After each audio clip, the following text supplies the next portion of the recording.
Well, it is just as shortly after 5:30. Welcome everybody to our March Ladies Social Hour. I'm Jennifer Morgan. I'm the Hunter Ed Coordinator with the department out of Albuquerque. And before we jump into the rest of our staff introductions, we'd like to thank Helen Butt with the New Mexico Wild Turkey Federation, Women in the Outdoors, for again wanting to join us. She is an amazing wealth of knowledge for anything turkey. And so it's really awesome to have her on board again. She's done an amazing job in previous social hours, getting everybody engaged and getting us all up to date with trips and hacks and stuff for turkey hunting. But before we have her kind of jump right on in, I'll go ahead and pass it over to this side is Colleen. So I'll go and pass it over to you. I don't know where you are on everybody else's screen, but you're over here for me. So go ahead and introduce yourself. I feel like this is a Brady Bunch introduction all of a sudden. My name is Colleen Payne. I'm the Southwest Area Public Information Specialist for the New Mexico Department of Game and Fish, based out of Las Cruces. And I would go this way, which is Tristiana, but. I'm Tristiana Bickford. I'm the department's communications director. I am based out of Santa Fe. And Megan, I guess you're next. My name is Megan Otero, and I am the Guide and Outfitter Program Manager. That's the first time I said that out loud. And I am based out of the Albuquerque office. Yes, and a big congratulations to Megan on her promotion within the department. Sadly, she has left Hunter Ed, but we are happy to see that she's spreading her wings. Can't get rid of me too far. I know, yeah. So awesome. Well, thanks everybody. And with that, Helen, we will turn the session over to you because I know you have a ton of information that you want to share with everybody. And before we also officially kick off too and pass it over to Helen, I just want to remind everybody that we did encourage you guys to bring some kind of turkey call of some description. That way Helen can kind of cater some turkey talk techniques with you all and help maybe hone your skills with a particular type of call that you might have to help you practice and get prepared, because literally turkey season is just a couple weeks away. So crazy to think that. So, all right, Helen, take it away. And I am so excited. Thank you guys so much for inviting me back. This is so cool. When Megan emailed me, I was like, yeah, you guys know I can talk turkey whenever. You guys are gonna have to be like, okay, it's over. You gotta go. But thank you all for joining. This is so cool. I'm excited. Turkey season's like right around the corner, and that's like my favorite time of year. I love elk hunting, deer hunting, everything, but turkey is just kind of special to me. So if you want, go ahead and I'll save the kind of turkey calling techniques. I brought a whole bunch, but if you want, I can I'm going to try to go through these slides pretty fast, so it's not like death by PowerPoint. A lot of them have a lot of good information. I'll try to touch on everything. If you do have questions, I guess you guys, if you want to, what do you guys do? You want them to like raise their hand or do it in the chat or what have you? I was thinking I've got a whole section where they can like Q&A me like afterwards, or we can do calls and then they can do Q&A, just kind of like whatever you guys want to do. However you want to steer the boat, Helen, and if we do happen to see something pop up in the chat, if we think that it's good for you to go ahead and tackle that right then, then we can do that. But we're super casual, ladies, super casual atmosphere, so don't hesitate to throw stuff out there, and because we're here for you, and so just fire away. All right, thank you so much. And I know a lot of you are probably seasoned turkey hunters. I am not an expert by any means. I do not claim to be. I just have a passion for it like crazy. I love it so much. So, and hopefully after this session, you guys will have the same kind of crazy passion for it. But yeah, go ahead, and if you want, Megan, you can share my PowerPoint and we'll get started. So I'm calling this turkey hunting basics. I don't know how many of you are new at turkey hunting or if this is going to be your first season. I hope all of you after this get out there and get you a turkey tag. So we'll go ahead and get started. The very first thing, if you want to go to the next slide, Megan. The most important thing, I don't know where all of you are from. I am closest to the Lincoln National Forest, which has a great amount of turkey. So get your, I don't know if you're going to be in the Lincoln National Forest, the Cibola, if you guys are up north. I'm not familiar. I've only hunted up north probably one time for turkey, up around 4th of July Canyon kind of area. It snowed on us. None of us had cold weather gear. And I guess I should have known that because it was Albuquerque kind of area and that weather changes like crazy. But it was successful of the morning. Wasn't so successful when the snow hit. But if you are an Onyx hunt user, a base map user, I am not a base map. I have it downloaded. I've really never tinkered in it. But before you get out there, if you are not familiar with the area that you're going in, if you haven't hunted it previously, or you're just going to be new to turkey hunting, I highly recommend download one of these. So old school was a Garmin. I was doing and I had never really used GPS in my life. I was doing the Gould survey with Casey Cardinal, and I got paired with somebody who didn't have any GPS, and we learned quickly how to use that Garmin to get ourselves back to camp. So then Onyx comes along, and I just think it's phenomenal. You'll download the app. You'll probably have to pay a little bit extra for the New Mexico. I guess it's the option. If you're going to stay hunting around this area, you can add really pretty much any state. But and it tells you what's public, what's, if there's a private area, it's kind of got their phone number, if it's like a rancher. The icons are really cool. This one I took, if you kind of look, you can see, I don't know if you can zoom with your phone or your screen, but I actually have a turkey icon there, and that's where I've either seen turkey, have turkey. They have an array of different icons that you can use there's water there. And really cool, if you have never used it before and you're going in an area where you've not really traveled, you can hit the tracking option. I love that. Drop a pin where you're going to be, where your vehicle is. It even has a vehicle icon or a side-by-side. You can drop that pin there, save it. You can even send that pin to somebody if you're, nervous that, and tell them, hey, if I'm not back by this time or whatever, here's my location. Onyx is great. You can start tracking yourself. You get out there, and then basically you're just going to track yourself back, and it'll take you right back to where you set your pins. So I really like it. If you're going to get out there and tread area of the forest and the woods that you've not been before, this is a great tool. So next slide, please.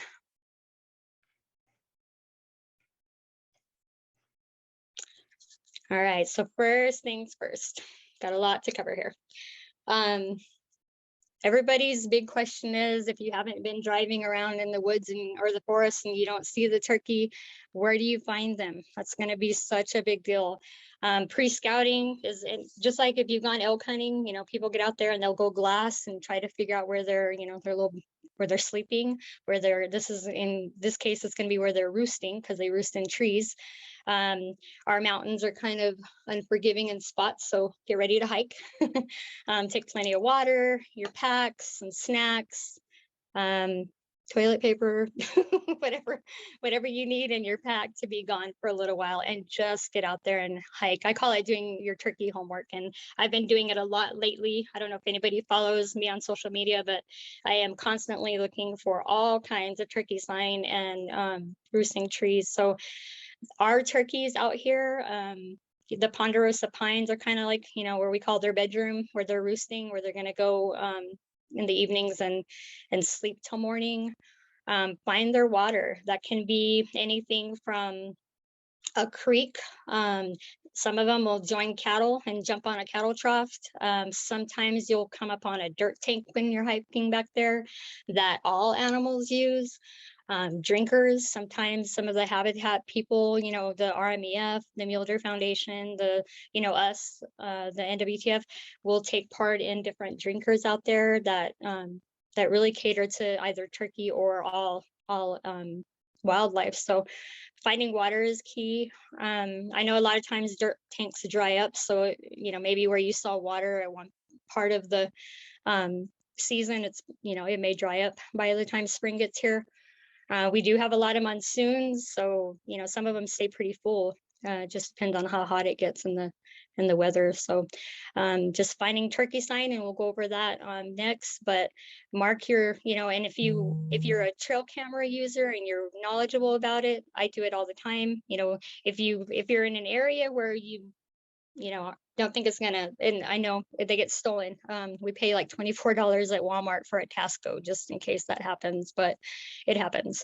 It hasn't happened yet, but I've had a blind stolen before, but I've never had a trail camera stolen. So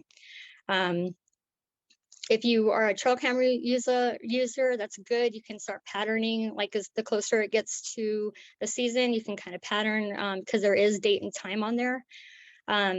And it'll tell you, you know, they're coming around 7 o'clock. Find a game trail. You know, game trail is what I have mine on right now, where it's heavily hit by, you know, several animals. You can, you know, we've seen deer on there. We've seen, you know, the turkey pass through there. They're either on their way to a water site or they're on their way to a feeding ground where they love to, you know, peck the ground and eat before they head back to roost. And then, you know, right now we can't get our turkey tags. Is it going to be after the draw?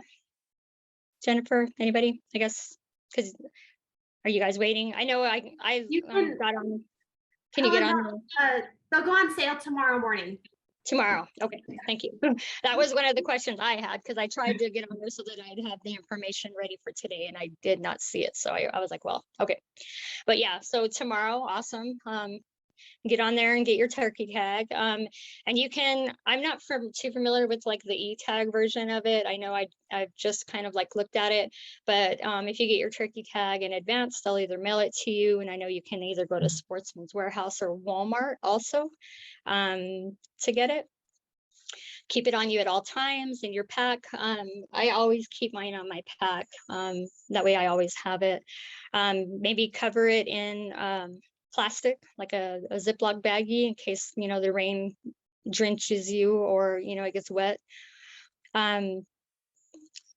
If you're, so here's another thing, and I don't know if they even, I know in Hunter's Ed, so whoever's, you know, the Hunter's Ed guru here, they used to give out to our kids, I don't know if it's still a thing, little booklets where you can get permission to hunt. Like say you're traveling and you see, you know, a whole slew of turkey, a whole flock, you know, and you're like, man, you look on your Onyx and that's private.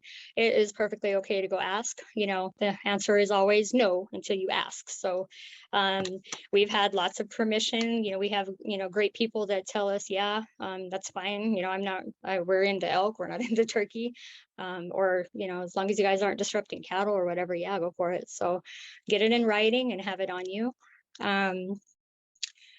Go ahead and take me. Do you guys have those? Is that something they can get, or you just want it in writing? Like, so Helen, yeah, we don't actually mass produce those little landowner permission booklets like you're talking about. There's a few copies kind of randomly out there, but it is a downloadable form off the main Game and Fish website, and we can bring that up and put it in the chat so everybody can have a link to the downloadable PDF. But literally, it doesn't have to be something that formal. 2 years ago, I was javelina hunting and with my bow, and there was a whole bunch of javelina out in somebody's field. And so I went and got written permission from that landowner. It was literally on a napkin. And so you can do it on any means necessary to get that written permission. Just know that you need to have the date, swap the information of landowner who's the hunter, and then the dates, and literally them signing it saying that you have written permission is really all you need. So, but we'll put the form link up in the chat so you guys can have access to something a little bit more formal that's available off the Game and Fish website. Thank you, ma'am. Yeah, I've done the same, a piece of notebook paper, so back of an envelope. So that's awesome. Thank you so much. Go ahead. One last thing, when you were talking about hunting licenses, so just as a reminder, if you go online to purchase your license, and you don't do an e-tag, give yourself enough time to get that tag mailed to you, about 14 days or so, just so that it has time to get to you. So don't think that you're going to be able to buy a tag and it's going to get there like the next day. So if it's something where you're going to be going that weekend, you might be better off going to a vendor to get that out to you right away, or to do e-tag. So just that you're not in a panic when you haven't received your tag in the mail. Thank you, Megan. And also, I always add this, it's such a big deal, turkey hunting, everybody's like, well, we're going to go up and we're going to turkey hunt this weekend. And that's awesome. I always do my homework, because I was one of those who was like, yeah, we're going to go, and just kind of like, yeah, we're going to see if we can turkey hunt, many moons ago. And it's just, I used to help out with the Wild Turkey Sportsman Association, and those guys were just like, I would sit there and just like be a sponge. And he always said, he was like, it's luck is a big deal with it, but doing your homework is probably one of the best, because if you can find where they're going, if you can find where they're roosting, you're gonna be successful. So, and there are people, and that's awesome. I have never had that kind of luck where you just go up to the mountains and you shoot a bird. If that's what happens to you, that's awesome. I want to hear about it. You send us photos, because that's awesome. I don't have that kind of luck, so I highly recommend you guys do your homework, get out there. And it's awesome anyway. You're in the woods, and nature is always phenomenal. I love being out there. It's my happy place. So next slide, please. Okay. What signs are we looking for? And I post a lot of these pictures. People are probably like, why is she posting poop? But where there's poop, there's usually turkeys. Their tracks, we found a lot in the snow. That is an actual picture of a feather that I found recently. And a lot of times, when they're showing their dominance and such, they'll like fight and kick each other with their spurs, which is, I don't have a picture of their spurs, but I don't know if you guys know, turkeys have like really sharp, their little hooks at the end of their feet. And when they're fighting, they can really like poke each other, if not draw blood with those spurs. And in the trophy world, if the spurs are long, it's like a big deal, kind of like antlers. So turkey hunters are big, and I don't see a whole lot of big daggers here in the New Mexico area, because I think maybe it was Scott Lyric, our biologist, our NWTF biologist, said, well, the terrain is just so rocky in spots that they just kind of like rough them up, so they're not as sharp as like the turkeys back east. So finding, turkey tracks, turkey poop. If you're around the water, you'll see the tracks really evident where they've like dug their feet into the water. Snow, I've seen them in the snow as tracks. Sometimes scratching, you'll see a lot. They love to scratch, and that's just to bring up the seeds and any kind of vegetation that they're going to try to be eating. Wing drags, they like to. So when they're showing off, per se, they'll open to full strut, and they'll bring their wings completely down and just kind of like drag the ground. And some people will be like, what is that? When you're out there walking the forest, you can definitely tell, because it's a long kind of stretch of just a thick drag. And that's usually what they've done, is they've strutted, and they're either about to fight, or they're about to they're just showing, they're showing off. They're showing in the spring, they like to show off to the ladies. And I'll get to the kind of the calling techniques later, but a lot of times when they'll purr, they like to fan out and just kind of like show off. So next slide, please.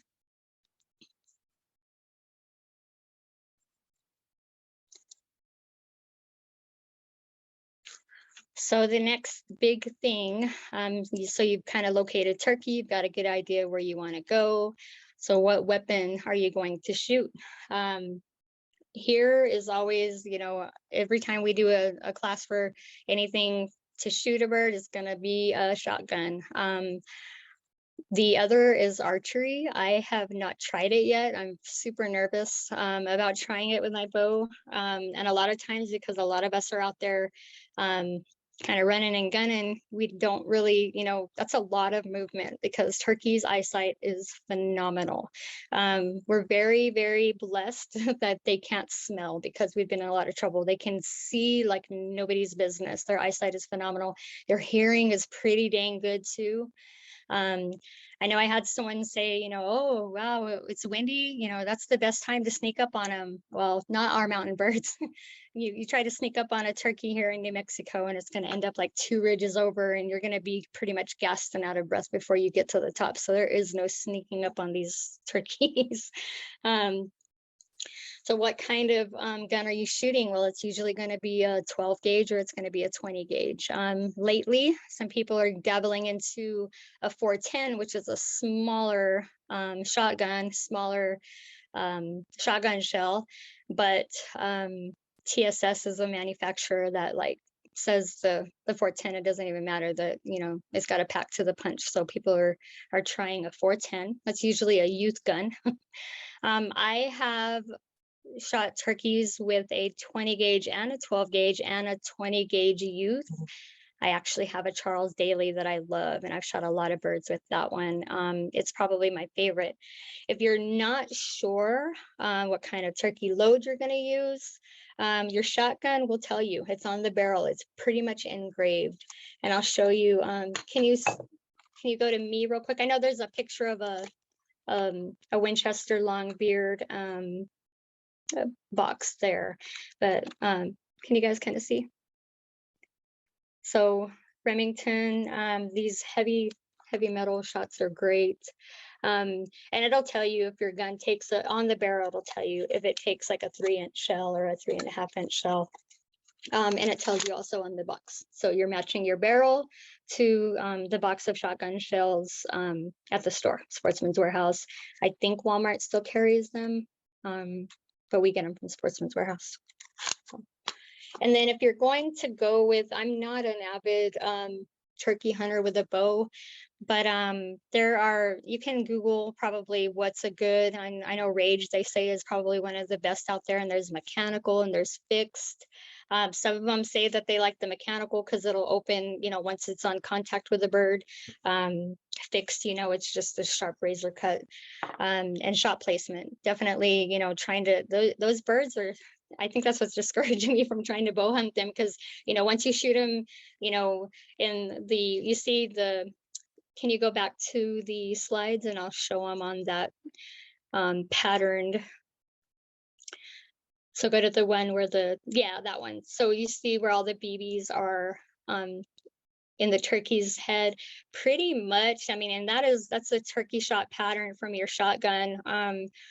I would say that one's probably, depending on what gun they use, maybe at a 20 or a 30-yard shot. I actually have missed a turkey trying to go a little bit further than my comfort zone, which is one of the main reasons you should pattern your shotgun.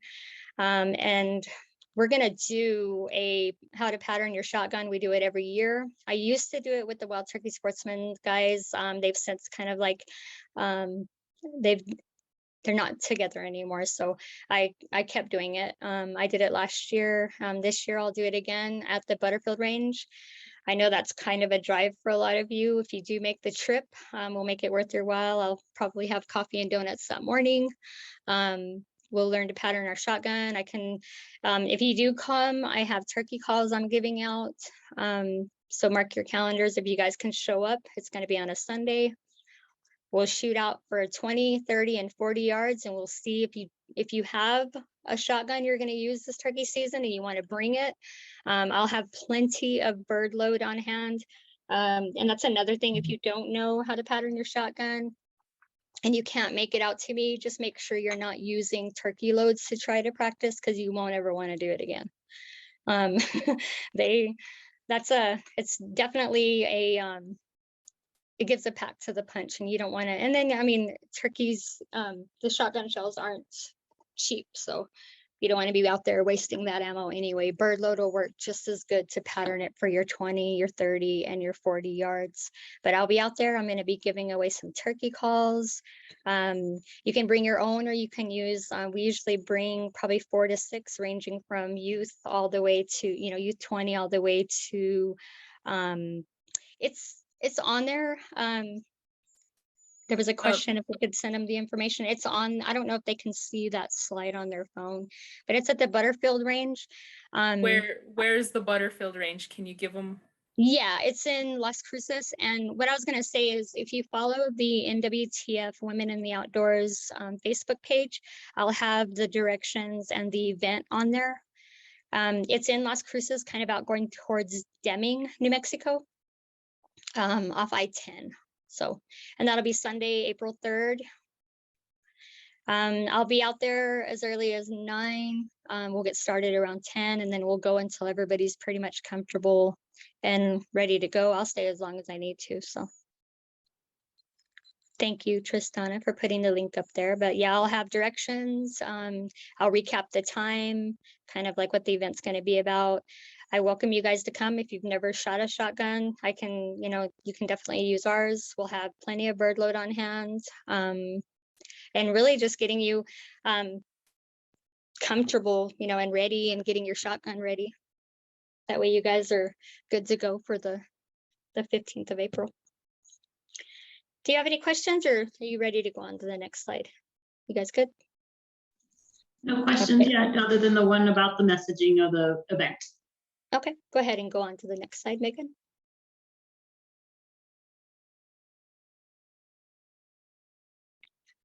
Okay, so a lot of key things when you're getting out there. So I've been asked a lot if camo is important. Yeah, it's actually, like I said, the turkeys can see so well. Their sight is amazing. They can even see the whites of your eyes. That's how good their sight is. And basically, they can see you before you see them. So being set up in the dark is probably the absolute best. I highly recommend you investing in a headlamp with either a green or a red light, because the white will probably give you away. If you're going to get out, you've found a place that you're going to go, you know where you're going to set up, if it's going to be in a blind or you're going to be up against a tree. And I wish I was, that was the cool thing about when we would do the turkey hunting seminar in person. So the best I can do with a position is, if you look at the girl in the middle, how she's sitting up against the tree with her shotgun, that is perfect and ideal. I tell anybody, because you have such control, people get, and I still get it, kind of turkey fever, kind of like buck fever, kind of like elk, like when you're out there and you see them, it's on, and when they show up, it's, it's time to be comfortable and not shaking like crazy. So that position that she's sitting in is what I do. I bring my knees up. I kind of, well, if your gun is heavy, some of those 12 gauges are a little much. That's why I don't often shoot a 12 gauge, because they're kind of heavy and long. But they get the job done a heck of a lot, probably easier, faster, and more accurate than a 20. But, I usually like to get a turkey in so close that, you can almost smell his breath. So you won't need a 12 gauge if those are good for like 50-yard shots. And I know on the previous slide, it said turkey choke. Most turkey guns and I'll go over this at the Butterfield range, but most turkey guns will either come, if it's an actual turkey gun that you're purchasing, they'll come with the choke already in there. If not, you have to go in, because usually it's like a modified choke that's in a regular shotgun. But if you're going to use it for turkey hunting, you got to actually go and buy it. I highly recommend you going to Sportsman's Warehouse and asking the gun experts there. Or if you come and you are bringing a shotgun to the event, I can look at it and tell you what's in it, how to change it. There's usually little tools that come with it. It usually actually comes with your gun, and you can change out that choke. And if you're wondering what I mean when I say choke, it's usually the pattern of how the shotgun BBs are going to come out. A lot of times, if you're duck hunting, the choke will be kind of an open, because it's going to spread out the BBs a lot further. Whereas turkey hunting, you kind of want them to be, if that turkey's coming in, you know, a little bit closer, they'll come out a little bit tighter and then open up into a bigger pattern to spray, you know, them in the head where that target point is, to make sure you get the shot. And it doesn't take many BBs. You know, that pack to the punch of the actual shotgun is what's going to impact them, and that's what's going to you know, in essence, kill your bird. I've seen 1 to 2 BBs in their head, and it did it. You know, you're like, you know, maybe the rest kind of went in the body, but they're pretty tough. So, you know, getting them in that neck and that head position, you've heard people say shoot them in the face, and that's usually what you want to do. You know, if you can kind of get between that face and that neck area, that's the kill zone. So yeah, your position when you're sitting up against a tree like that, you have full control, putting the butt stock right there in I call it the sweet spot of your armpit.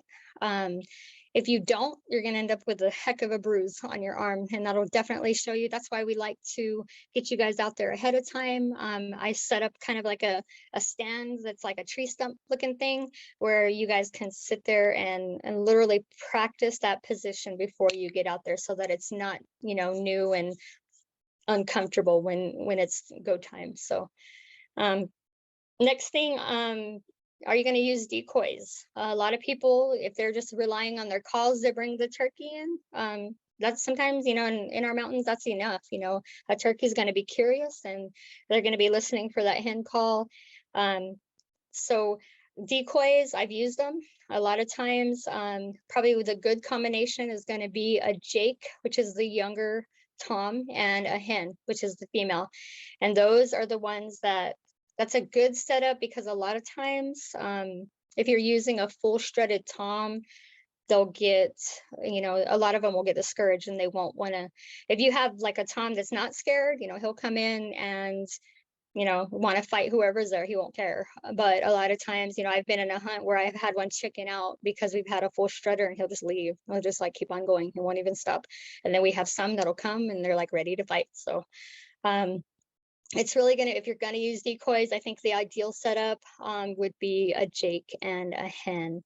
And I don't know if on the slide where the turkey, you know, the turkey scat was, but to know the difference, if the poop is in kind of like a J, a long J, and it's on the slide, that's the tom or the Jake. And then if it's in like a beehive kind of look, that's usually a hen. So just some turkey biology there for you guys. If you're out there and you're wondering how come one's like sitting kind of in a beehive, that's usually the hen, and a long kind of like J is the tom. So if you have a lot of that and there's a lot of the J, that's definitely a good sign, because in the spring you can only get a tom or a Jake, a bearded, and there are bearded hens. I haven't seen one in New Mexico yet. That would be golden for me. I think that would be awesome. It's just as long as there's a visible beard. I believe that's what our proclamation says. So a Jake has a beard. A lot of people, it's not like deer hunting where they're like, let them grow. A hen turkey, and if I had my Casey Cardinal here for turkey biology, she could probably tell you, a hen can lay up to 12 poults at a time, and there's a lot of hens out there. So once a tom is, you know, done breeding, they literally in the spring will go back, lay their eggs, and that's a lot. So I don't judge if you shoot a Jake. I've shot a Jake. It's just something that thank you, Jennifer. And it's really going to be, if the Jake's all you see, and if that's all that comes in, you know, it's going to be up to you. There's no like turkey bashing. I've never seen anyone, you know, the turkey breast may be a little bit smaller, but it's going to taste just as good. So, and there's that. But so a blind, I don't know if anybody's going to use a hunting blind. If you're bow hunting, I highly recommend it, because you can do a lot more moving. If you're taking a kid, I highly recommend it, because they tend to get bored sitting there waiting for turkeys, and there's not a lot for them to do if they're sitting up against a tree waiting, unless, you know, you've got a hot tom that's ready to leave his hens and come after you. I would definitely use a blind for a youth, or maybe somebody, maybe if if somebody's got, you know, some sort of, if they're fidgety or, you know, they're hyperactive or what have you, that's probably a good thing to use when you're out there. What is the best time? Get out early. Like if you can get out there, if you've, you know, if you've found the turkeys, you've located them, maybe you've that morning, you can do I'll go over the calls, but you know, probably one of the best things to do is to get out there and crow call. I'm not a hoot owl caller. I've heard that up back east, that's one that they use a lot. I don't hear that out there a lot in the forest. I hear crows constantly. So get you a crow call. I didn't bring my favorite Primos one today. It's in my husband's glove box. But I bought one at Sportsman's that I've never used before. It's called a hammer and crow call, and I'll show you guys later what it looks like. If you get out there in the morning before sunrise, hit a crow call. You know, they as soon as you give out the crow call, the turkeys will gobble back off the roost. Like while they're in their the roosting trees, they will gobble back with a crow call almost every time. Maybe not the third or fourth time, because they're going to be under your game and be like, okay, I did it once, that's it.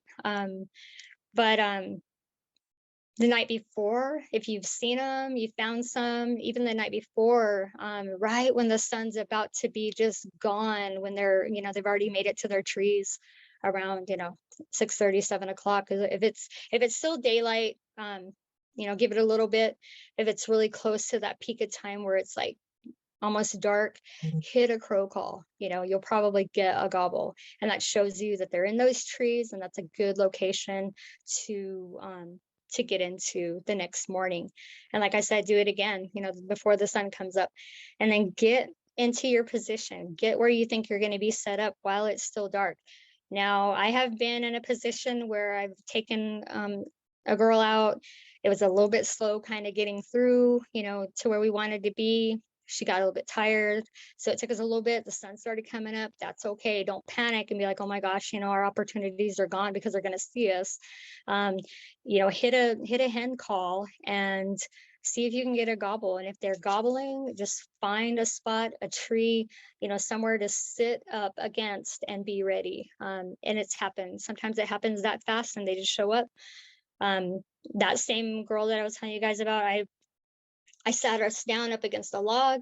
I kind of like called a little bit more, and he shut up, which actually happens a lot, and they will. And he showed up quiet. He just like popped his head up. So, but be ready. Like if you hear him gobble once, I would find a spot quickly, sit down, and then get ready and start calling. And I'll go over some of that later when we go over some calling techniques. So that's it for that slide for the best time.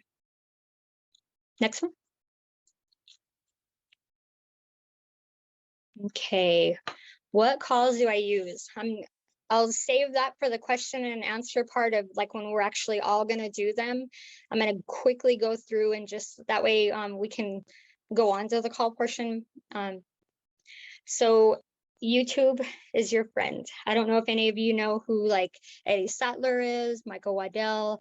Learn these names, Nightingale, Primos, and you know, jot these names down and Google them or find them on YouTube, because all of them have amazing call videos that can show you how to use these calls. If you're a beginner, my biggest if I can't tell you anything is go to Walmart somewhere, order it offline, it doesn't matter, and get you a box call. Because if you've never turkey called before, that's probably the one that's going to be the easiest to learn, because glass calls and slate calls, mouth calls are a little bit difficult. Some of them, you know, people pick up right away, but there's like different things you got to do, like a slate call and a glass call. You got to actually use sandpaper, and I'll show you guys that in a few minutes. A mouth call, those are, I'm still like, literally, I used a cow call and was just playing around with it one day and made a couple of turkey sounds. I'm not great at that. So that one, you got to, you know, if you, that one's hard to teach anyone how to do. That one, you just got to kind of like put it in your mouth and like figure it out. There are YouTube videos on there of how to use those. If you can master that, that's probably a key to getting a turkey when you have them out there is because if you have it in your mouth, you're not reaching for a call while you're trying to pick up your shotgun and shoot them, you know. They do make some that kind of like you can have in your hand and there's like a push button, but like again, that, you know, there's a lot going on when it's go time, and the last thing you want to do is drop a call or, you know, make a funky sound and it doesn't come out right, because they know. Turkeys are dumb, but they know, you know, that that doesn't sound right. That doesn't sound like a turkey call. What is that? I've gone, you know, with people who they think, you know, when to call, you know, how often do you call? There's been some people that will lay on that box call, and, you know, there's just comes a time where the turkey knows that that's not normal, that's not right. So less is more when you're out there trying to use a box call. If you're changing it up and you're using different ones, which I highly recommend if you can get into that, and it just kind of shows them that there's more than one hen over there. And if you've heard people say they're henned up, it usually means that they're with a group of hens. And sometimes they won't pull away from them. They'll keep gobbling back at you, but they won't show up, you know, because it'll get, you know, the gobble will get closer. And what's, you know, and I'll go over that, what calls are what, but a hen is the female and she makes kind of just like a clucking and a purr and a hen call. And then the gobbler, and I'll show you, I actually brought one this time and I'll show you kind of what they do. So when to call would be, you know, you'd hit your hen call in the morning to kind of locate them. After, if you've located them in the dark, you know, kind of when they're roosting with a crow call, and you can get a little bit close to, or, you know, close to where that sound is, then the next thing is going to be a hen call, and we'll go over that. And how often, like I said, just if they're, you know, you're hen calling and they're gobbling back, then just kind of wait. And it's really going to be the communication between the two is how close he's getting versus your call. So if he responds, like you're going to give out the hen call, he responds, then, you know, wait a few minutes, do it again, you know, but answer him. That way he knows that you are responding to him and he's going to start coming to you. So the closer he gets, then you can kind of slack back just a little bit.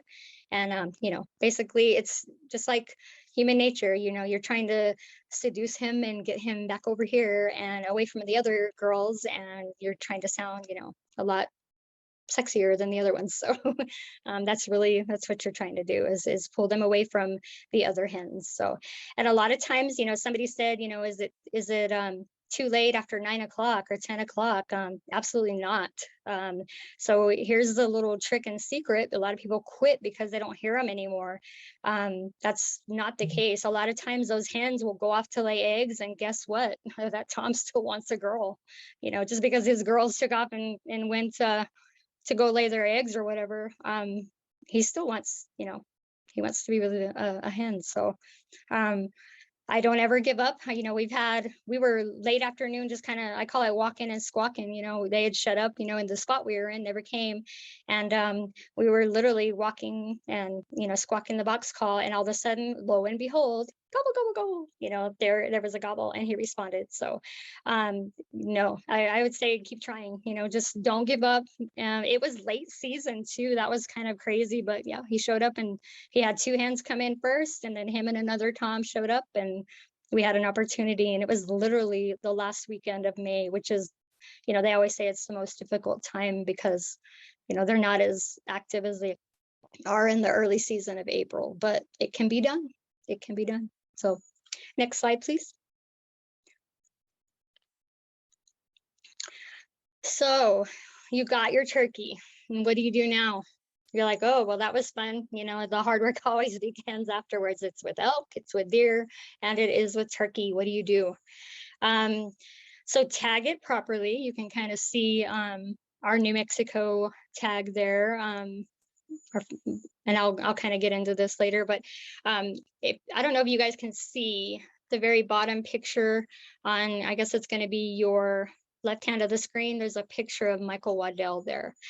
I can't stress this enough. I have sat there and watched, you know, people that I've gone with that are turkey experts that can breast out a turkey, and I can watch and I'm like, oh, okay, that's how you do it.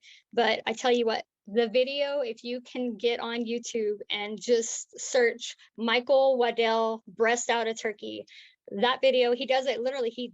he got out there, got that turkey, and he puts it on the little ATV, and you can watch it as many times as you need to, and it's awesome. He goes from breasting out that turkey to, you know, how to save your fan if you're going to do a fan mount, and your spurs, how to, you know, that's just the best learning video. I can't teach what he does on that video because he's done it so much. He's phenomenal. So that's how I pretty much taught myself how to breast out a bird, by watching that video. So I highly recommend it. Again, like I said, YouTube is your friend. If you're going to do a whole mount, like, you know, it's just a big bird and you want to do the whole thing, really just kind of, you know, getting the breast out, and then you're not going to cut it as far open. And that's really just going to be, you're going to need to figure out what you're going to want to do. And if you're going to eat it whole, like if you want it like Thanksgiving style, that's another thing, because you're going to have to pluck it and pluck it and pluck it and get all of those little, like, there's tiny little like tag feathers that are in there. I always breast out mine, and there's on the National Wild Turkey Federation, there's a recipe section that has some phenomenal recipes. So if you get a pretty big tom, they're usually about 24 to 25 pounds. That's a big bird out here. The breasts are big and they taste great. We've done the beer nuggets before. I think my favorite is probably the turkey poppers, where it's like with jalapeno, bacon, and cream cheese. There's a lot on the NWTF website that you can go and see how that you want to prepare your breast, because it is delicious if it's done right. He also goes over how to save your fan, your spurs, and the beard. And like I said, in trophy, you know, language, as far as the turkey goes, the length of the beard is a big deal for some people. I don't care. I'm not he had a 12-inch beard and, you know, 2-inch, 3-inch spurs or whatever. I'm successful if I get a bird. I get excited, you know, it's a cool opportunity. So, and you will too. I mean, the furthermore you get into like going to different states or whatever. I was in Oklahoma and he's like, what about that one in the field? Is that one going to be okay? And I'm like, I just want my Rio. I don't care. You know, it's not a big deal. It's I don't care. Yeah, just give me a turkey. And that's how we did that one. So go ahead and go to the next slide. Unless there's any, go ahead. Can I add one thing on the carcass tag? I'm sorry, before we move on, Megan. Our carcass tags are going to look a little bit differently this year. It'll be announced tomorrow, so you're getting a little bit of a sneak peek here. But this year they're not going to have a sticky back like the one that's shown in that picture there. So what you'll need to do is pack a plastic bag to put it in, and then like a zip tie or some tape to attach it to your animal. So when you get your carcass tag, if you choose to use a paper carcass tag instead of the e-tag, make sure and review how to use that correctly. It's easy to do. It's just going to be different than in years past. So sorry to interrupt you. Oh, no, that's good. That's good to know, because I'm sitting here showing them, you know, if they've never seen one before. That's awesome to know. So cool. Awesome.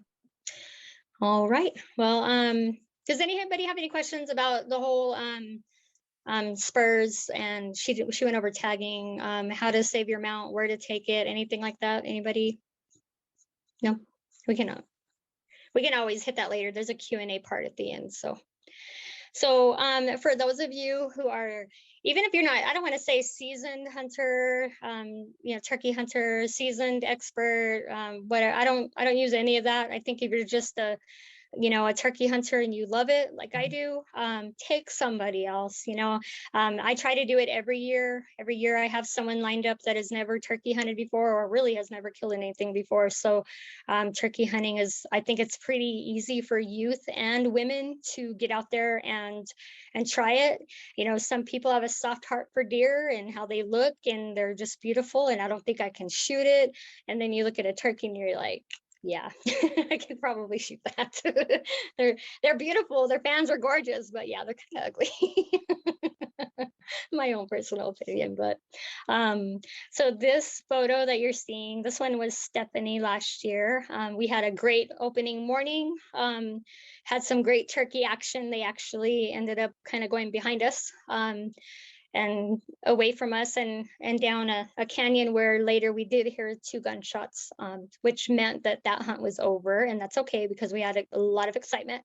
Went to a total different spot, and she was able to get her this tom, and it was a great great hunt, great experience. She was excited. I don't know if some of you, she's with I want to say quail, Pheasants Forever quail. So she's gone on to do great things, but getting her first bird, and me getting to be there and help her out, that was pretty special. So I cannot stress it enough. If you've gotten birds, or maybe you got yours already, I don't know if you're going to go for your second one, but take somebody with you. Take somebody who's never done it. This sport can't live on just us alone. Introducing new people, new women, youth, guys, I don't care. Just if you've had success and you feel like you've got the time, take somebody, because it's such a good feeling. It's neat seeing somebody get their first bird. It's amazing. So Hey, Helen. yeah. Go ahead. We actually have Stephanie on with us. She's been all smiles since the slide came up. So I don't want to put you on the spot, Stephanie, but if you kind of want to share a little bit, you're No, welcome not a to. problem at all. Of course, I wanted to be here to support Helen and her talk tonight. So super cool. And I see a lot of familiar faces. So I'm glad people are getting excited about turkey season coming up in a couple of weeks. Yeah, that hunt was kind of a wild ride, because I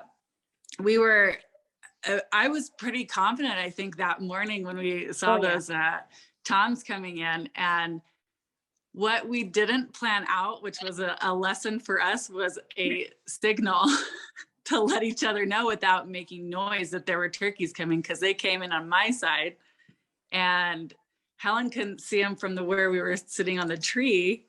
You ever seen Mutt and Jeff? I was kind of like the little guy. I couldn't see around her. You guys, I don't know if anybody's seen Stephanie, but she's like, I don't know, what are you, like 6 foot something? Yeah, and so I start to move, and she's kind of nudging me, telling me to quit moving, because I'm left-handed shooter, and they were coming in on my left-hand side. And so I stood still, thinking that she knew that they were there. So yeah, I didn't take a shot. So I would highly recommend, if you're going with somebody, to have a cue. Is where that went wrong. But I mean, it was a very comical day, I think, because we went on to go look for other stuff, and then we came upon this water hole, and there turkey just waiting for us to shoot. Yeah, it was such a good hunt. That was great. And she executed a great shot, and the wind was it was so bad. I don't know what happened, that like we even went and walked. I think we did, like, I don't know how many miles in one day. It was crazy. Our steps were like through the roof, trying to get to another area. But that evening, towards the later afternoon, it ended up working out great. And I loved it. It was awesome. And she did she wanted to do all her work herself. And she did. It was a blast. I had so much fun, and it was so funny. Like, just the amount of fun we had back on it. It was highly, highly entertaining, and definitely a memorable one as well. It definitely did not go the way I thought it was going to go. So I think that's a great thing. I have so many like hilarious turkey stories to tell people. Like, they'll be like, what? That happened. And then even like one where we went to Florida with Lisa, like some of the stuff that happened, it's never a dull moment when you're doing turkey hunting in general. Hunting, yes, but the bonds, the fun, all the experiences. I think we had just so much fun. It was a blast. Yeah, and I highly recommend going to the Women in the Outdoors event in the summertime. I think you can learn a lot there. I did bring a slide up for it, and I'll talk about it. And that's actually, I don't know if you guys know this, but that's where I met Stephanie. She was a attendee for the Women in the Outdoors event that I host. She was awesome. She loved it. She took part in all the classes. We got to talking. She wanted to, her interest, and that really sparks me a lot. So that's how I'll usually take someone, is if they're like eager and they want to do it. And I think we tried a couple of times, and maybe it timing was off, and last year it actually worked out, and I loved it. It was fun. Yeah, we tried in the fall, but then the world fell apart, so it kind of that was rough. But we made it work in the springtime. And that was awesome. So I got my first turkey on opening day. That was incredible. And I won the 20, what was it, 20? Queen Gobbler. Yeah, Yes. that was Yeah, awesome. and that's something I that we had- do, like, you know, because the National Wild Turkey Federation is a conservation organization, and I try, you know, through that event, I try to instill hunting, and especially turkey hunting, because it's such a great sport and such a great hunt, you know, for beginners, that we'll do a whole class on turkey hunting, turkey calling, and then we'll put all their skills to test. The judges go with their back to the contestants, listen to them do different calls, and we crown the Queen Gobbler that year, every year. So yeah, she was our Queen Gobbler that year. A lot of fun. A lot of fun. It's a great event. Thank you for being here and putting some input. That's awesome. Oh, no problem. Absolutely. My We gotta pleasure. go again. We gotta go again. Yes. All right. So like I said, if you get a chance to take somebody, please do. Next slide. So here's kind of what even Stephanie was talking about.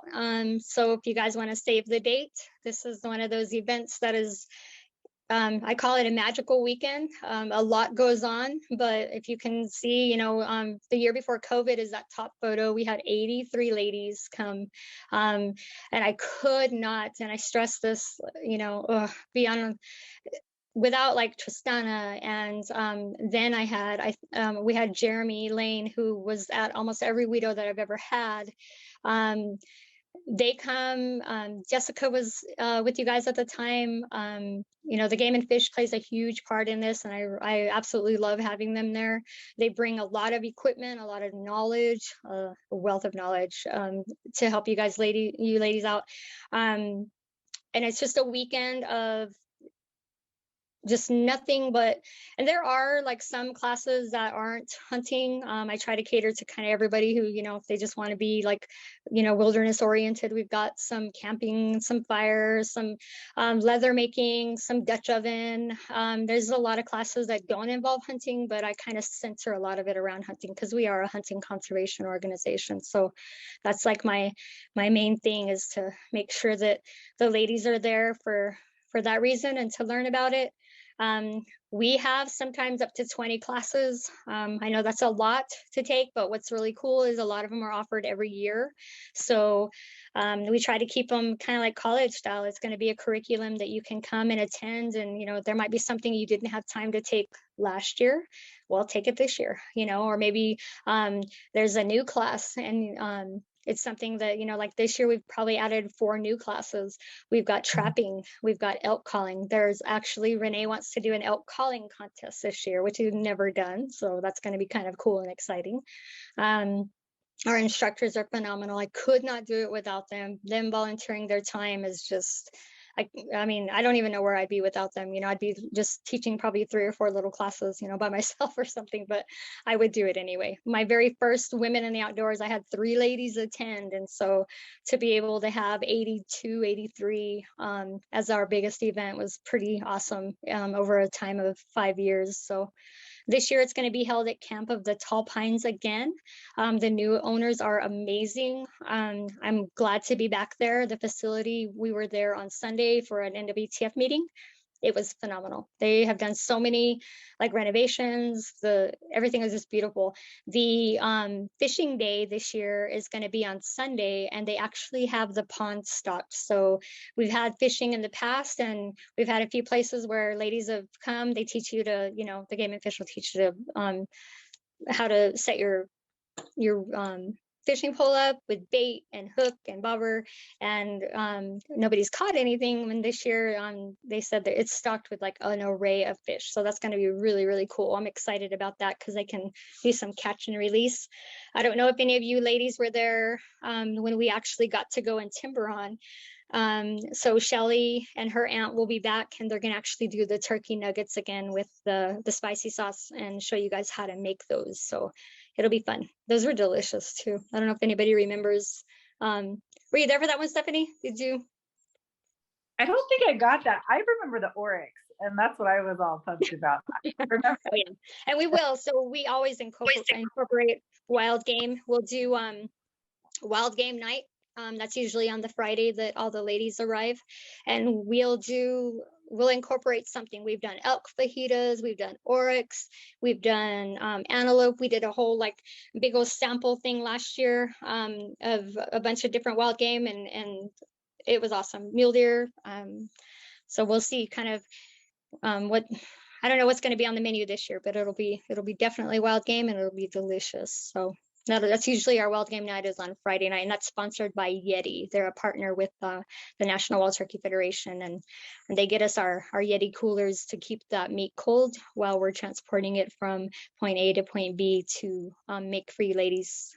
So it's a great, we'll also do an archery, like they'll do an archery class, and then they'll send you out on your way to a 3D shoot. We give prizes for beginners, we give prizes for advanced, and this year we're doing another long distance shoot with a buckle to be won. So we did that at we were coming back from COVID. We were not able to have the big like 3-day event last year, because we just could not staff it. People were just still, I know the Game and Fish wasn't even doing in-person events then. So we did our Women in the Outdoors archery shoot, and we did a long distance shoot and had a buckle and prizes. It was a great kind of 1.5-day event getting back, and we can't wait for this event. It's going to be July the 29th through the 31st in Cloudcroft, which is actually it's kind of between Weed and Cloudcroft at Camp of the Tall Pines. So, and that's also on the link that she gave you earlier for the Women in the Outdoors New Mexico.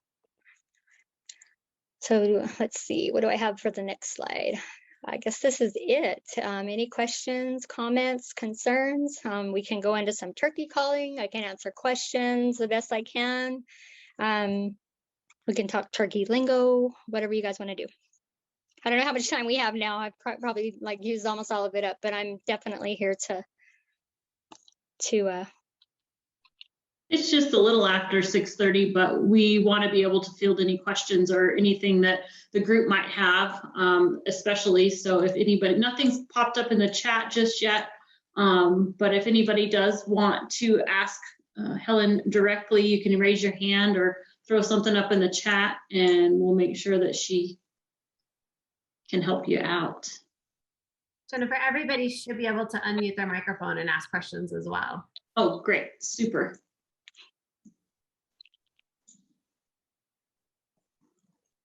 And if not, if there aren't any, oh, go ahead. Yeah. Stephanie, why don't you demonstrate like a kind of a turkey conversation, I guess, not only, you know, but like a little bit of like purring and not just. And I'll tell you guys exactly what those mean too. So I don't know if any of you brought calls. If you did, go ahead, and I mean, if you guys want to, you know, try it yourself too. I'm gonna kind of show you real quick. When I told you guys beginners should do box calls. Can you see mine? Roostum, they always donate calls to Women in the Outdoors. So I felt, you know, it's a definite, and I've called Melissa's bird in actually with the Roostum call. Chalk is going to be your friend when you're using a box call. You can use street chalk, you can use turkey chalk. There's chalk. You got to make sure you chalk the sides right there. You see how it's kind of blue, and I did blue so you guys could kind of see it. I didn't know how.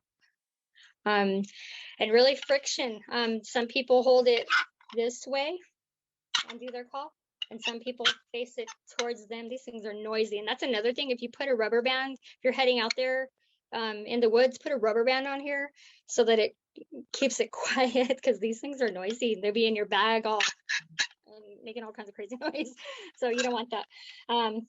So yeah, just friction. You're really just, if you've got a box call with you, they're easy. They're so easy, you know, and just don't practice out in the wild, because, you know, they know the difference. They know it's, you know, they're dumb, but they're not that dumb. They'll know after a while that, you know, that doesn't, you know, or something crazy doesn't sound right. So just really, and like I said, when YouTube is your friend, get out there and YouTube a hand call. So a Yelp is basically for lack of better words, a come in, get me, I'm over here. So you're gonna just Yelp, and a Yelp is just like a yelp, yelp, yelp. That's what you're gonna mimic. And if you can find a YouTube video where they're yelping, all you're gonna do is try to Yelp. If I was in person with you guys at an actual seminar, it'd be cool, because I could go around with you guys and you can actually kind of see what we're doing. Like I said, friction, you're gonna do a yelp, yelp, yelp, yep. That's what you want to mimic. That's what you want to mimic. You want to tell them, I'm over here. Do a good 3 or 4. Whoops, don't do that. Don't know that's wrong. Yelp, yelp, yelp, yelp. Yelp, yelp, yelp, yelp, yelp. Give them 4. Give them, one right after the other, and then stop. And then you got to hear and listen for the gobble. And sometimes they can gobble when you're hand calling. It usually doesn't. They usually wait till they're done listening to her, and then they'll gobble back. That's them saying, you're like, gobble, gobble, gobble. You'll hear them. And I brought this, and it's kind of just, can you guys see what this is? This is a gobble. A lot of times people won't use these, but some hunters like to use them because it's just like an elk, when the cow call will go off, and then sometimes he's not coming in. So to show him that there's another tom there, or like they're using, a bugle for an elk, it kind of gets him in the fighting mood. Like, hey, you know what? There's some competition over here. You need to get over here. So that's kind of like after you do a hen call, things happening. Maybe he's gobbling, but he's not responding. Maybe he got quiet. Give a gobble if you take one. If you're comfortable doing this, just kind of do and you don't have to be perfect at it. It doesn't have to sound just like a gobble gobble, but just let one of those out. And usually if it's a fighting tom, or if it's a curious jake, they will come. And a lot of times jakes they're new at this. So they're kind of wanting a lady regardless. So they'll leave the tom over there with all of the hens, and they'll go exploring. And that's usually why you'll see a pair of jakes. And a lot of times they travel in pairs. Rarely I've seen a jake just show up. It does happen. Some jakes just kind of like show up because they're leaving the tom to go be with all of them hens. So just give out a hen call, a yelp, yelp, yelp, yelp. And then you'll hear gobble, gobble, gobble. And a lot of times it gets louder, it gets closer, and you got to be ready and ready to go, because that means it's go time the closer they get. Now they have showed up quiet, like I said, I was saying with Melissa, and I had stopped, he had stopped, and I just kind of like was playing around and gave what I kind of switched calls and was kind of like getting with and let me show you these. I don't know if any of you are handy with these. I use these just to switch it up. It kind of shows them that maybe there's another hen that's out there. Maybe there's a couple of hens out there, and sometimes they'll leave the other hens to come and kind of see what's going on. So if you want, we can go ahead, and this is a Manzano Madness call. Gary Roybal made this. Gary, right, Stephanie? So basically, what you're going to do when you get these, they kind of look like that black right there, and they don't have any scratches. And a lot of them will come with sandpaper. And that's where you're going to do your friction. Always do it in the same direction. Don't ever because that's your groove you're going to go against. So if you're doing it, you see how I'm doing it all in one section, kind of up and down. And then you can also rough up your scratcher. This is the scratcher. And then kind of go against what if you it this way, we're going to do our turkey call kind of like an up and down, or some people make like an egg, like a round, like they're drawing an egg. I don't know how to explain that. So I said, if I was with you guys, I could like one-on-one, and we can, if you guys come to the patterning your shotgun, I'll have turkey calls there, and I'm going to be giving out turkey calls. So I'll give out mouth calls. I've got some, and those are y'all's to keep. You can come and take them home with you and practice. So basically all you're going to do, you can do a yelp if you're good at this. These are really good at projecting, the box calls are probably louder for further distance, but if you've got them kind of coming in and you want to switch it up, just give it that, give something soft. That's kind of like a sexy, like, hey, I'm over here. A purr basically is kind of, well, let me do a cluck real quick, because if you ever hear them clucking, that's just kind of like what they're doing when they're feeding. So hang on, let me get this one. And a cluck also will locate the other, like say there's a field of hens and gobblers or whatever, and a few are kind of straight off, like maybe one went off. They'll cluck at each other to letting, like it's a locator for them, like, hey, we're over here, you need to get back with us. And they'll kind of let me do a cluck. So it's just a friction, just like do it once, just kind of like hit it. I don't know how loud or quiet that is on your end. And that's just telling the other turkeys that they're there. A purr, and I know you guys got to go really fast, is just kind of a light drag against your call, just kind of like a. Can you see that? And that's just kind of, it's like a calming. A lot of times a tom, they'll come in racing or whatever, and if you can get a purr to kind of go, that's usually when, you know, they'll fan out, they'll kind of give the lady a show, you know.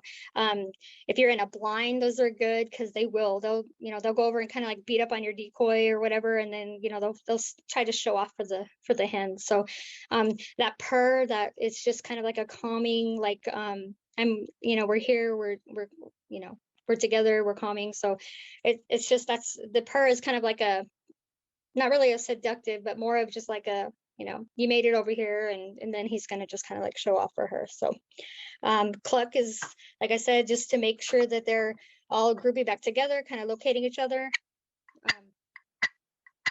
And then, you know, the yelp, you know, give a couple of yelps to locate him in the morning and get him to come to you. Any questions? And I was gonna, I don't know if you can see, this is what the crow will get a shot gobble in the morning. I haven't used this one yet. Like I said, I use the Primos. You can use whichever one you like. They're like $5 to $9. A great tool in locating birds when they're in the roost, or even if you're walking through and you just like let out a crow call, because crows call all day long, but the morning is usually when you want to do a locator call, or at night when they're in their roosting trees. I cover everything. I can keep talking, whatever you want me to do. I can talk turkey all day long. Did anybody in the group happen to bring a call with them to the session this evening? And if so, you could show Helen, and she can maybe give you a little one-on-one right now. And I think the last slide, I don't know if you want to put it up there, it's got my contact information, but I think you guys already put it up, right? No, but Megan, if you could put that up, that'd be good. That way everybody gets a chance to get your phone number and your email. Take a photo of it. Finding me on Facebook is good. The Women in the Outdoors groups are great. We've got a private group where I put a lot of information in there, if you guys can find that. The Women in the Outdoors, there's the main page, and then there's like a private group. If you guys request to be joined in, I'll definitely accept you. And a lot of information is in that, and then a lot of interaction, because I mean, once these girls, you know, get to these events and they bond, they end up hunting together, they end up best friends, they go shooting archery together, they go shooting. Hey Helen, one thing on the WIDO events, and one thing I want to pass to the entire group is Helen is very active on social media. So if you guys have your accounts, you know, follow her. She puts a lot of information on there. Some of her, the trail cam picture of the hen is just cracks me up that you put on your page. So that one's pretty good. But what's been very informational too on Helen's page is that she's kind of like me. It's like, I get excited by poop. So I don't know, you're not alone, Helen. I'll find some and I'll get really excited and try to figure out if it's fresh or not and what is it from. And so when she is out there, and she'll pick it up and take a picture so people can learn from it. So she is so willing to share her knowledge with her outdoors, you know, of the outdoors with people. So she's super engaging. So kudos to Helen on that. So follow her on the WIDO page and get involved with that. But what is the age groups, Helen, that people can participate in WIDO? We take them, you know, we like to do 13 all the way to like 85 or whatever, but we'll take them as young as, our biggest thing is if the parent is okay with them handling, you know, because we do firearms, we do archery. I have taken them as young as 8 and 9. It's going to be a maturity thing. And if they're going to be able to, you know, sit through a class and actually intake the information. So I won't turn anybody away if they want to learn, but definitely if you think that, you know, they're not going to be able to pay attention, or maybe it's just not for them, or their attention span's not that developed yet, and maybe wait a little bit longer. But yeah, there's no, preferably we say 13 and older, but message me, let's talk if you have anybody who's a little bit younger than that, and we'll do some chatting and some consideration. So I don't want anybody in our youth to not come and learn. That sounds like an amazing experience. One day I'll get to come. I know. I was so bummed. I was like, wait, what? I moved the date finally backwards away from August, and y'all can't make it. I know. It just killed me when we heard about those dates. I'm like, I had to roll my eyes. I can actually make it. And then you're like, oh, guess what? I'm like, oh. Just kidding. Maybe the next year. And Megan put Helen's information up in the chat as well, so you guys can have it available Call there. me. Some days I'm crazy busy at work. Some days I'm not. Throw me a text. I don't care. Whatever you want to do, we can. I'm totally down for anything. I can share whatever I've got with you guys. I'm down for whatever. I'd love to see you ladies come learn to pattern your shotgun. And then if you've got a shotgun, bring it and we can pattern it, get you ready. I'll have targets out there. We can shoot until you're tired of shooting. You don't want to do too much though. Shotguns kind of tend to make you sore. So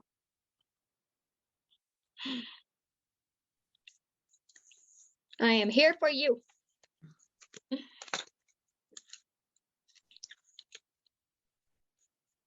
I think that we have a quiet crowd for sure. Nobody's brave enough to pull out their call. Was it boring? Oh, absolutely not. Megan or Colleen, Tristana, anything else for the group or the evening? No, just make sure, get your turkey license. And Helen, I think you mentioned earlier, and I was Googling something at that moment, but in the spring turkey, you can actually harvest 2 bearded turkeys. So, and then in the fall, if you're wanting to get out there in the fall, I believe it's either or, and it doesn't, like, you can do a hen or a tom, but it can only be one. Correct. Yeah. So I just want to wish everyone good luck, and I can't wait to see all the pictures of the turkeys because I have yet to get one. So oh my gosh, what? I know. Why have you not become the mentored hunt? I can totally thank you. Helen, I will say I am one of those that just happened to go and just happened to come across it, and that was my first turkey. So you were talking about one of those very random lucky ones. Yeah, that happened to be my first turkey. We happened to hear some the weekend before, and we were like, So when the season started, we went out and you did homework. So well, we weren't really intending to. We just accidentally heard them, so it was accidental that's homework. Cool. That happens too. Yeah. But I guess the only thing left is just to kind of let everybody know, we keep talking about turkey season. The season dates. So for youth, the season will start April 8th through 10th. And then after that, for everybody else, we'll start April 15th through May 10th. Yeah. So I think Tristana said starting tomorrow, you can do early purchase for those hunts. If not, then you can wait till our April 1st of our license year changing over. You know what, real quick, I don't know who's on. I just happened to notice I'm sitting here. When we were going over camo, I don't think I even mentioned this. The turkey's eyesight is phenomenal. Wear a mask, like, while you're in there, because they can see so good, and pale faces are the worst. But I like kind of this Sitka one because, I have a ball cap on and can literally, it's built in. So I've got the hoodie. Oh, it's probably in my shirt, but wear a mask if you're out there. I know we're tired of masks, but I think, we wore masks before they were mandatory. But yeah, like some of these are hooded. This one is actually, let me get it up in here. I was totally gonna do this for you guys.